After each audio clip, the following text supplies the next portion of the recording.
Mi nombre es Elizabeth Mesa y hoy les voy a hablar sobre la composición interna, sismología y procesos que ocurren en el interior de la Tierra.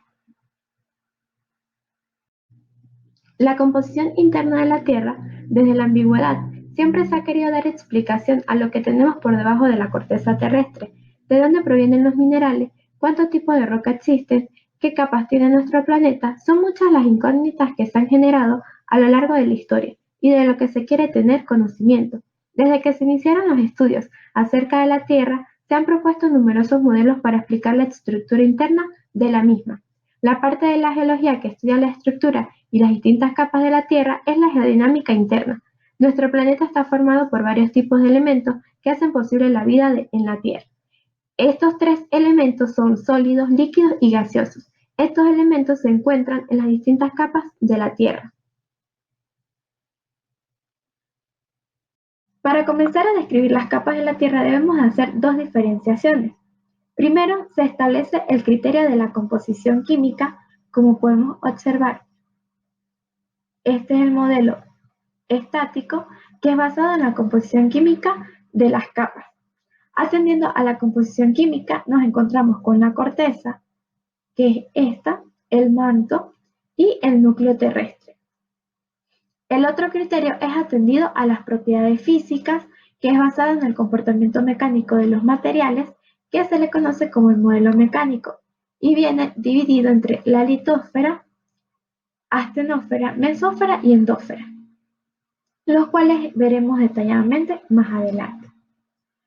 Pero ¿cómo sabemos dónde empieza o termina una capa? Los científicos han hallado distintos modelos para conocer el tipo de material y la diferenciación de las capas mediante las discontinuidades. Estas discontinuidades son zonas de las capas internas de la Tierra donde cambia bruscamente el tipo de material del que se compone la capa, es decir, su composición química o bien el estado en el que se encuentran los elementos de sólido a líquido. Aquí podemos ver las discontinuidades que se presentan en los modelos. Modelo químico. La corteza. La corteza terrestre es la capa más superficial de la Tierra. Está en contacto con la atmósfera y está formada por silicatos ligeros, carbonatos y óxidos. Tiene una densidad media de 3 gramos sobre centímetros cúbicos y solamente contiene el 1,6% de todo el volumen terrestre. La corteza terrestre se divide en dos zonas bien diferenciadas, la corteza continental y la corteza oceánica. Es más gruesa en la zona de los continentes y más delgada en los océanos, como podemos ver en la imagen. Es una zona geológicamente muy activa, ya que aquí se manifiestan los procesos internos debido al calor terrestre, pero también se dan los procesos externos, erosión, transporte y sedimentación, debido a la energía solar y la fuerza de gravedad. El límite inferior de la corteza terrestre lo constituye la discontinuidad de Morovich. En geología, la palabra discontinuidad se refiere a una superficie en la que las ondas sísmicas cambian su velocidad. La discontinuidad de Morovich es el límite entre la corteza y el manto. Más o menos lo podemos ubicar en esta zona. Está ubicado a una profundidad aproximadamente. En los continentes llega entre los 35 y 40 kilómetros y debajo de los fondos oceánicos raramente supera los 10 kilómetros de espesor. La discontinuidad de Morovich fue descubierta en 1909 por Andrija Morovich, un sismólogo croata. Se distinguen tres capas que constituyen la corteza terrestre. La capa sedimentaria superficial, discontinua, constituida por rocas sedimentarias cuyo espesor puede llegar en ciertas zonas continentales a varios miles de metros, mientras que en los fondos oceánicos raramente superan los 500 a 1000 kilómetros y en ciertas zonas de los mismos faltan por completo. La segunda, que es la capa granítica intermedia, que es la corteza continental, constituida por rocas de composición semejante a la del granito, rocas ácidas de alto contenido de sílice y bajo contenido de hierro y magnesio. El espesor de esta capa oscila entre los 35 y 40 kilómetros bajo los continentes. Faltando por completo en los fondos oceánicos, antiguamente se le denominaba sial debido a su composición predominante de silicio y aluminio. La capa La 3, que es la capa basáltica inferior, que es la corteza oceánica, está constituida por materiales de composición muy semejante a la de los basaltos. Rocas básicas de bajo contenido en sílice, pero alto contenido de hierro y magnesio. En los fondos oceánicos, la falta de la capa granítica intermedia determina que la corteza oceánica se encuentra directamente bajo la capa sedimentaria y en los puntos donde falta esta, aflora y vive directamente debajo de las aguas. El manto. El manto es la capa de roca sólida y caliente más gruesa de la Tierra, ubicada entre la corteza terrestre y el núcleo. Acá podemos ver la ubicación del manto. Este se divide en manto inferior y manto superior. El manto superior se extiende desde la corteza terrestre hasta una profundidad aproximada de 410 kilómetros. En su mayoría es roca sólida, pero cuenta con regiones más maleables que contribuyen a la actividad tectónica. Tenemos una zona de transición del manto se extiende desde aproximadamente 410 kilómetros hasta 660 kilómetros debajo de la superficie de la Tierra. Aquí las rocas no se funden ni se desintegran, sino que se vuelven mucho más densas. De esa forma, la zona de transición impide el intercambio de material entre el manto superior y el manto inferior y evita que las capas de la litósfera caigan más profundo en el manto. Entre estos dos se encuentra la zona de transición. El manto inferior se extiende desde los 660 kilómetros hasta aproximadamente 2.700 kilómetros debajo de la superficie de la Tierra. Como es de esperar, el manto inferior es más caliente y denso que el manto superior, y la zona de transición, sin embargo, es mucho menos dúctil que ambas zonas, aunque el calor hace que las rocas se suavicen y la intensa presión mantiene al manto inferior en estado sólido. Pasemos al núcleo. El núcleo de la Tierra es la masa caliente que se ubica en el mismo centro de nuestro planeta. Está formado por un núcleo interno sólido y un núcleo externo líquido. El metal líquido del núcleo tiene una viscosidad muy baja, lo que significa que es fácilmente deformable y maleable. Aquí tiene lugar una convección violenta, ya que el metal cambiante del núcleo externo crea y sostiene el campo magnético de la Tierra.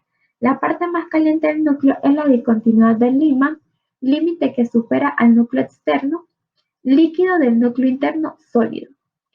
Es una región donde las temperaturas alcanzan aproximadamente los 6.000 grados Celsius. El núcleo interno de la Tierra es una bala caliente y densa, compuesta principalmente de hierro, tiene un radio aproximado de 1.220 kilómetros y su temperatura alcanza los 5.200 grados Celsius. La presión en el centro del planeta es de casi 3.6 millones de atmósferas. El núcleo externo tiene unos 2.200 kilómetros de espesor y está compuesto principalmente de hierro líquido y níquel. Su temperatura varía entre los 4.500 y los 5.500 grados Celsius. Partes de la Tierra según el modelo mecánico. En este modelo las capas de la Tierra se dividen en litosfera, astenosfera, mesósfera y endósfera. Aquí tenemos la mesósfera, que es la parte del manto. La litosfera es una capa rígida que tiene unos 100 kilómetros de espesor, que comprende desde la corteza y la capa más del manto superior. Esta capa rígida a la capa litosférica que envuelve la Tierra. La astenosfera es una capa plástica que corresponde a la mayor parte del manto superior. En ella existen corrientes de convección. Está en continuo movimiento. Tiene gran importancia en la tectónica. Este movimiento se origina por convección, es decir, cambios en la densidad de los materiales. La mesósfera se encuentra a unas profundidades de 660 kilómetros a 2.900. Forma parte del manto inferior y parte del núcleo externo de la Tierra. Su final viene dado por la discontinuidad del nivel D. La endósfera comprende el núcleo interno de la Tierra ya descrito anteriormente. Ondas sísmicas. ¿Qué son las ondas sísmicas? Al romper un objeto, supongamos una regla de plástico, se produce un chasquido u ondas sonoras que se desplazan por el aire. De igual forma, cuando arrojamos una piedra a ondas sísmicas. Al romper un objeto, supongamos una regla de plástico, se produce un chasquido u ondas sonoras que se desplazan por el aire. De igual forma, cuando arrojamos una piedra a un tanque lleno de agua, también se producen unas ondas, en este caso pequeñas olas, que se propagan desde donde cayó la piedra hacia las orillas del tanque. Algo similar ocurre con los terremotos. Al romperse la roca, se generan ondas que se propagan a través de la Tierra, tanto en su interior como su superficie. En un terremoto se transmiten ondas que viajan por el interior de la Tierra. Siguen caminos curvos debido a la variada densidad y composición del interior de la Tierra. Este efecto es similar al de la refracción de ondas de luz. A este tipo de ondas se llaman ondas internas, centrales o de cuerpo.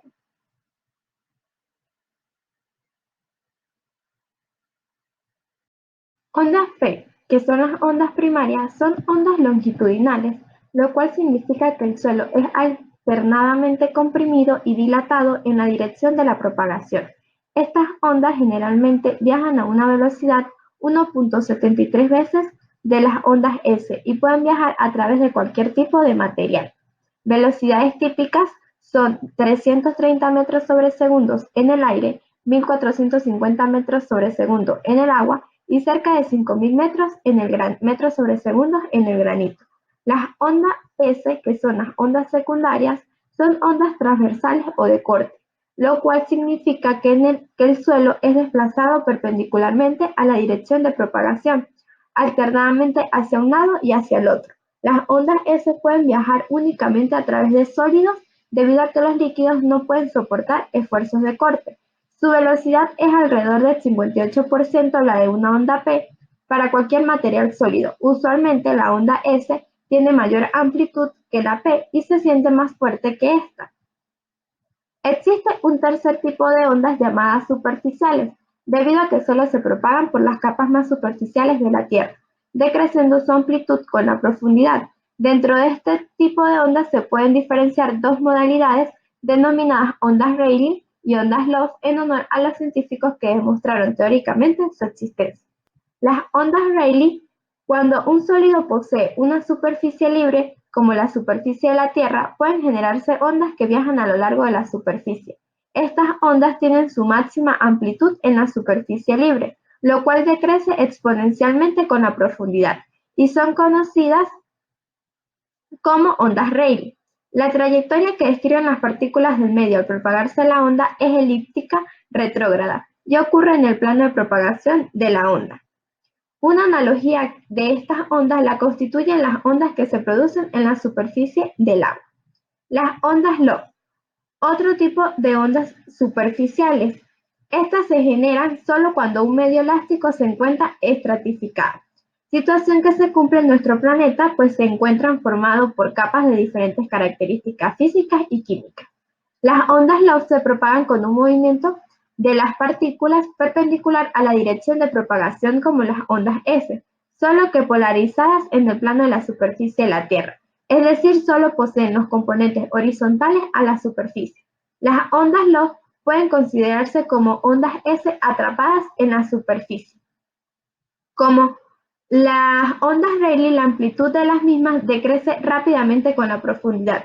En general, su existencia se puede explicar con la presencia del vacío o un medio de menor rigidez. Tiende a compensar la energía generando este tipo de vibraciones. Tomografía sísmica. ¿Qué es la tomografía sísmica?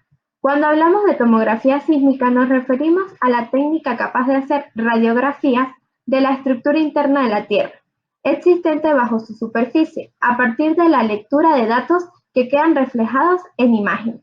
Estos datos se obtienen gracias a la actividad sísmica o de terremotos.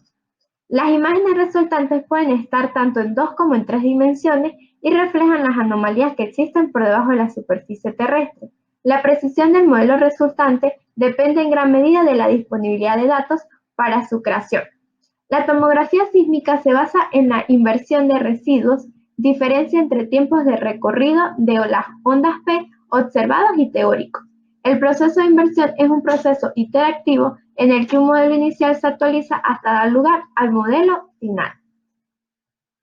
Aquí podemos ver, esta es la fuente sísmica, que es una persona la cual golpea una placa metálica donde genera ondas que se propagan en la superficie de la Tierra y los geófonos reciben esta información. Más adelante veremos un video de cómo se lleva a cabo este proceso. Usos de la tomografía sísmica. La información obtenida a través de la tomografía sísmica sirve a los investigadores para mejorar sus conocimientos en ámbitos como procesos del núcleo de la Tierra, tectónica de placas, análisis de zonas volcánicas como por ejemplo la que puede encontrarse en el Parque Yellowstone. Como su propio nombre indica, la tomografía sísmica obtiene datos principalmente en zonas con actividad sísmica.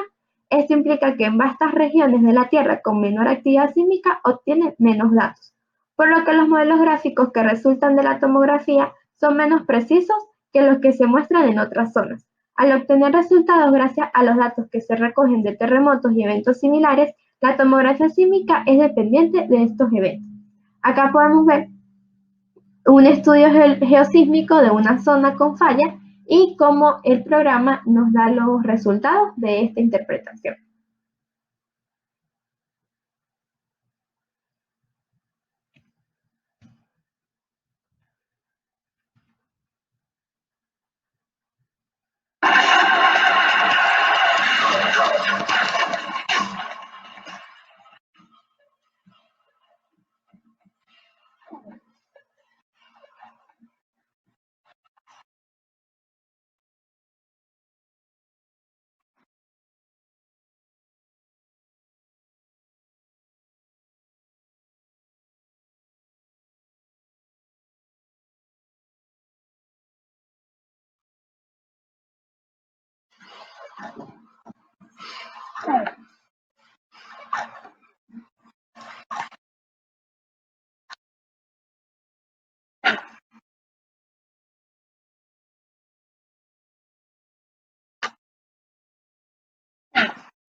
Procesos que ocurren en el interior de la Tierra. Convergencia de magma. Todos los procesos internos de la Tierra se basan en las transferencias de calor que mantienen en continuo movimiento las rocas del interior de la Tierra. Este calor queda en evidencia en procesos como el magmatismo y el metamorfismo. El origen de este calor se debe a dos posibles causas. El núcleo guarda calor desde el momento de formación de la Tierra, su composición hace que sea muy conductivo y además en convección. Este calor lo va liberando de forma progresiva al manto. La desintegración de elementos radiactivos en el manto produce calor que se libera de forma gradual. Los bordes convergentes continuamente se están produciendo nueva litósfera en las dorsales oceánicas. El tamaño de nuestro planeta no aumenta, su superficie total permanece constante. Para compensar la adición de litósfera recién creada, las porciones más antiguas de la litósfera oceánica descienden al manto a lo largo de los bordes convergentes. Dado que la litósfera se destruye en los bordes convergentes, estos también se denominan bordes de placas destructivos. Convergencia oceánica continental. Es en donde el borde frontal de una placa con corteza continental converge con una capa de litósfera oceánica. El bloque continental seguirá flotando mientras que la placa oceánica más densa se hundirá en el manto. Convergencia oceánica-oceánica. Cuando convergen dos placas oceánicas, una desciende por debajo de la otra, iniciando la actividad volcánica por el mismo mecanismo que actúa en un borde convergente oceánica continental. El agua expulsada de la capa de litósfera oceánica subduce provoca la fusión en la cuña suprayacente de roca del manto. Por tanto, los volcanes crecen desde el fondo oceánico antes que sobre una plataforma continental. Convergencia continental-continental. Este tipo de subducción une los dos bloques continentales. Mientras la litósfera oceánica es relativamente densa y se hunde en la astenosfera, la litosfera continental flota, lo cual impide que ésta sea subducida a una gran profundidad. El resultado es una colisión entre dos bloques continentales que produce la formación de una nueva cordillera montañosa. Plumas del manto. Las plumas del manto son columnas estrechas de material proveniente del manto que se supone que existen bajo la corteza terrestre, produciendo puntos calientes y lugares con vulcanismo anómalo. La existencia de plumas del manto fue propuesta en 1971 por el geofísico estadounidense William Jason Morgan para explicar la aparición de puntos calientes. Las plumas propuestas por Morgan se originan en el manto inferior, aunque desde entonces se ha propuesto también la existencia de plumas de origen menos profundo para satisfacer las características de ciertos puntos calientes. Las plumas, al tomar contacto con la litósfera, provocan su fusión y generan un vulcanismo al margen de los límites de placa, el llamado vulcanismo de punto caliente. En este tipo de vulcanismo se cree que el desplazamiento de la placa sobre el punto caliente va generando una serie de volcanes alineados, cada vez más modernos, en donde únicamente pertenecen activos los situados debajo del punto caliente. Muchas gracias por su atención.